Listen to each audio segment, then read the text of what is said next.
Linda, how you doing today? Doing great. How are you? I'm excellent today, most excellent today. We talked a little bit before we came on, and our title, Autism Trends and Why Do We Care? We're not claiming to be mental health professionals. Mm. We don't do that. I don't know how to diagnose those type of things. I don't know how to treat it. I know you have folks that you know who deal with people or who are related to people on the autism spectrum. I have family members. Me too. I know looking back at some of my family that they would have probably been on the spectrum had that diagnosis been available to them in the 50s. Right. And so, like I said, we are not mental health professionals, but we want to start the conversation. And one of the reasons we would like to start the conversation is we're asking y'all if you have folks who would like to come on and be a part of a summit that we're planning to put together on autism and how to begin to recognize, how to deal, and everything like that. We have a couple of professionals that we want to bring on who have agreed to be part of it. But if you want to come and talk about if you have a child who is autistic or who has Asperger's or is anywhere on the spectrum, and you would like to come on and talk about it and talk about some of the challenges, talk about some of the victories and the wins. Right. This is what we really want to try and do, right? Yeah, the purpose is to bring more awareness and to bring help. You Yes. know, um, I know how to interact with my cousin's Mhm. son, and he's. If I didn't know, I wouldn't have guessed. He's a normal young man. Um, it's just helped me be more aware how to interact and Right. the certain things to take into consideration. Right. Um, and we want to do that. We want to be good neighbors, good friends, good relatives, good stewards. And when you're out in public and you run into somebody, you want to be able to be cognizant that Mhm. they may need a little extra attention or a little less noise or a little accommodation. Yeah, and the accommodation is really important. I think about dealing with my niece, and I love her, and she is quite a character. It took quite a while for them to have a diagnosis. A lot of times, folks don't know what to look for. They with my niece, it was it's just a she doesn't behave. It's a behavior issue. She doesn't listen. And when I go back and look at all that wasn't the case at all. And I think of some of the instances with her, and so it's kind of funny. And I know she remembers almost every one of the incidents. She's a very intelligent young lady, graduated with honors, went to college. I mean, and like I said, she used to be one of the premier escape room writers. Ooh, And I mean, her and her former boyfriend, they would sell the stuff all over the country. cool. So, but I remember one incident just very vividly because of the way it came down. She was at a school and in the town that I was working, and the school called me. We need you here now. Oh, okay, I'm working. What's up? We need you here now. Okay, so that usually meant there was an issue. So I get out there. Anyway, turned out that where we live, there was a really large river, and it was spring runoff. And you know what spring runoff is Mm, in the Rocky Mountains, right? yep. And so my niece had gone down to, and I'm purposely trying not to use names, Right. but my niece went down to the river. She wanted to see what was going on with the river. It was very, very dangerous. Hmm. She wouldn't listen. And so, yes, part of that was a behavior, but part of it was her explorative mind. Hmm. And so I, I had to literally pick her up and carry her away from the river. So we're about halfway back to her living quarters. And I said, "Can you walk from here?" "Well, only if you put me down." And I'm like, "You're right." And I said, "So if I put you down, you're going to walk?" I said I would walk. Okay. And so she held my hand all the way back. I mean, it was just like, and from a discipline aspect of it, this was a dangerous, she fully understood. What she didn't understand is why we wouldn't totally let her, like get into the river. And I believe eventually she figured that out because she's very, very intelligent. But when you think about those situations, it wasn't a disciplinary. Mm. This wasn't exploring. She wanted to know. And And she probably had an overwhelming need at that moment yes, to to know. know. Mhm. Yeah, and that's, I think, what a lot of times we don't understand with our family and our friends who are autistic. Think about something like this. Hand me a steak. Okay. So I know a young gentleman was asked, "Hey, hand me a steak." And so he did. He picked one up Yep. and got halfway there and says, "Oh, that's probably not what you meant." And it's like, and after everybody figured out what had happened, the next question was, "What would you have done if I'd have said, 'Pass me the steak'?" And so everybody got a kick out, but they understood Mhm. how literal this gentleman takes things, and I mean that's the world you live in when you're dealing with somebody who is on the autism spectrum. And even then, each individual person can be very different Oh in yeah, how they react, how they speak, how they listen, how they think. It's not a broad brush. and that's the problem. It's And not. that's what makes it can make it very difficult. Yeah, And it's difficult for the family, for the teachers, but it's also difficult for the person because they do what they know hmm, and they don't understand why that doesn't right. make sense. Well, in dealing with some of the counselors and stuff that I have over the years, one of the things that I was told is you don't understand people who their sensory issues that Mm. we cannot understand. We can say, "Oh, my clothes are too tight, or my socks are too tight, my shoes are too tight, or whatever." But a lot of folks who are on the spectrum, their skin is too tight. The sensory side to and in clothes that are at least bit tight or restrictive can cause great sensory issues for them.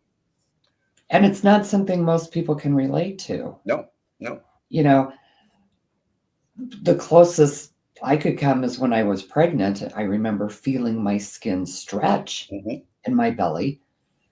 I didn't even know how to articulate that at the time. It was. Right. But imagine having sensory issues where your whole body is on high alert Hmm. Hmm. because the clothes set things off. Right. Right. Sheets, getting in bed, Hmm. water in the shower or in the Yeah. tub, Yeah. Yeah. Noises. noises. Yep. I work at the port and with the cruise lines. All of the cruise lines actually have areas and devices for folks who deal with sensory issues, and that those are mostly on the autism spectrum, and they understand that. And we had a large group go out recently, and all the people who were with them and worked with them and understood the needs and the issues. And so it's becoming more and more prevalent. And Or some more and people more say recognized. it's more and more recognized. How when they look at, and these are some trends and some things that we pulled off of our research. And over the past 15 years, in 2022, the prevalence of autism among 8-year-old children in the US Yeah. was like 1 in 31, just over 3%. But that was a pretty significant rise from 1 in 150 in 2000 Yeah. and 1 in 36 in 2020. So it really, part of it is probably diagnosis and early detection. Right. Because I know with some children, they look at somebody could be on the spectrum, but they look at it as discipline problems. Right.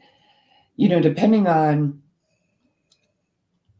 I don't know if severity is the correct term, but Mhm. depending on the level Right. of autism, I think there's a rise because it's being diagnosed where before it was just seen as something was different, but they Mhm. didn't know what it was. Right, right. And they thought it was behavior, they thought it was this, or they thought it was that. And, when I was being a teacher's assistant last year, I'm in the kindergarten class, and one of the young students, very sensitive to sound. She had her or her headphones, and sometimes she would forget to put them on, and then the noise would get to her, and she would get upset. And I understand the teacher was frustrated because that takes her away from everything else to deal with. Mhm, But mhm. she's in kindergarten. She's 5, maybe 6. Getting upset with her because she didn't think to grab her own headphones and put them on. She's 5. She's 5. Mhm. And when she feels that the noise is too much, she shuts down. Yep, No, yep. she's not going to think of that. And Right, right.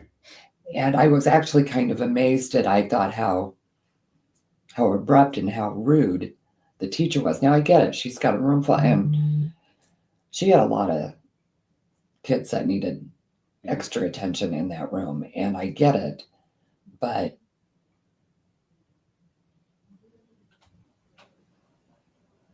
I also get that maybe you need to take a deep breath before you say something, or Right, right. you know but at the time, I thought, I honestly don't know how well equipped teachers and other people outside of the family, how well they're prepared to understand what this is going to look like, so they do know how to help Right, right. and to be of service. It's not a lack of the teacher wanting to do it, and it's not a lack necessarily of believing that they need that attention. For her, it was a lack of resources, a lack of time, a lack of attention. She's got that one. There's another young boy that does whatever he wants, and he's all over the classroom, and and that was my job, was to keep him from Right, crawling up the right, walls, right. and you know Mhm. and I can see, and they got 30 kids in their room, Right, right. and Yep. they're supposed to be able to do all of this and do it in a loving, caring manner. Mhm, mhm, mhm. And you can see where that would be Right, extremely difficult. right. A part of I think part of the change in the diagnosis over the years and the awareness of it is, it used to be, they would diagnose it in children who had some intellectual setbacks, or who were not on par with uh, their peers, their Mhm. intellectual ability. But that more was as the kids got older, is where they actually began to see that. But now, with the early diagnosis, they're realizing that most children and folks with who are on the spectrum are above average intellect, Oh, yeah. and have so much potential and so much to give, and it may be focused in one area, uh, but now that diversity of intellect is amazing. And you give somebody on the spectrum an issue with something that they're interested in, and they will come up with all the information you could ever need about that particular item. It's funny.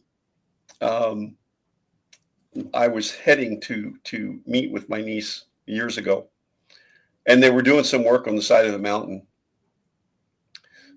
to keep avalanches, right? Yeah. And I don't remember exactly what they were doing. And I got down there and I was late, and that was not smart. Um, anyway, but it was also pre-cell phone, yada yada yada. Anyway, Yeah. so I get there and I apologized, and everything was okay. And I told her, I says, well, this is what was happened. They shut down traffic for a little bit. She comes up with everything that they were doing to keep the side of the mountain from falling in. And I mean, to drill and hole, how many holes they had to drill, how much this they had to put. I'm like, where did you get this? And I'm telling you, this was pre-Google. Yeah. And so she had to be doing extensive amounts of reading and stuff Mhm. like that. But to remember it, I can't remember it now. And and and it was amazing. And so the recognizing that the intellect is there and the intelligence and the level, you can understand why there's that lady in Colorado that we were talking about earlier. Oh, Dr. Temple Grandin. Yeah. Yeah. What she got, like 3 PhDs? I think, yeah. I Yeah. mean, she's incredibly brilliant. Yeah. Her work with, like you said, she developed the chutes for the For the rodeo. Yeah. rodeo to make sure that nobody got hurt, animals Mhm. or people, Yeah.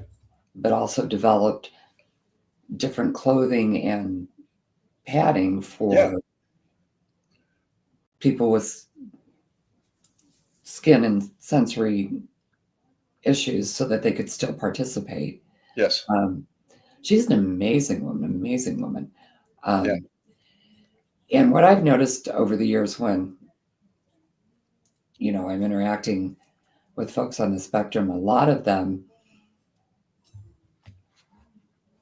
they can focus in on that one thing.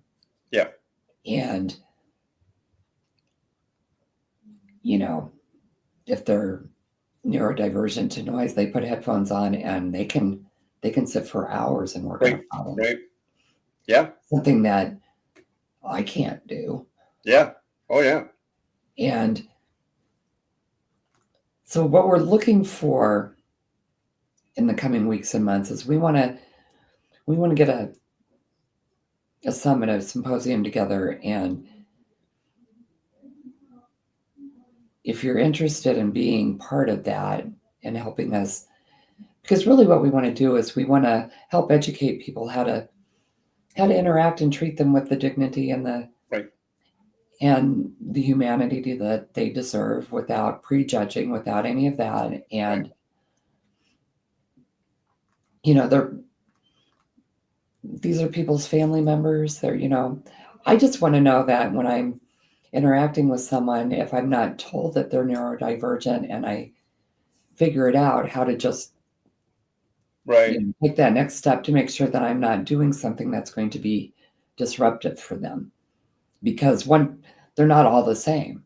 Right. Right. And their triggers are not all the same. No. And what Linda's saying is so true. We really, and if you have stories, if you're dealing with someone who's on the spectrum in your family and you just want to come on and share, you're more than welcome. Please reach out to us.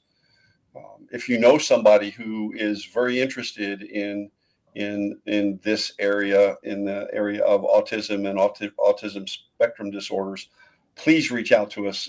We want to put this together here very shortly. We'll probably do another couple sessions on the trends and what to look for and we'll look up and try and let you know some of the schools and some of the various programs that are out there. But once again, we're not mental health professionals. No. We will try and bring some folks on who are. We just want to make awareness around the autism spectrum disorder. Most definitely. So, our contact information's in the show notes. Give us a holler, and most of you know how to reach me or Sam anyway, but Yep. let us know. We would love to hear from you and see what we can put together to do this in a way that's beneficial for everyone involved. Yes. Thanks for listening to us. Once again, we do need to care about the folks who are on the autism spectrum. Please reach out to us and let us know how we can be of assistance. And if you know anybody who we need to talk to. Well, thank you. Linda, it's been a great day. Y'all live intentionally, be very, very blessed. We'll see you next time. All right. See you soon.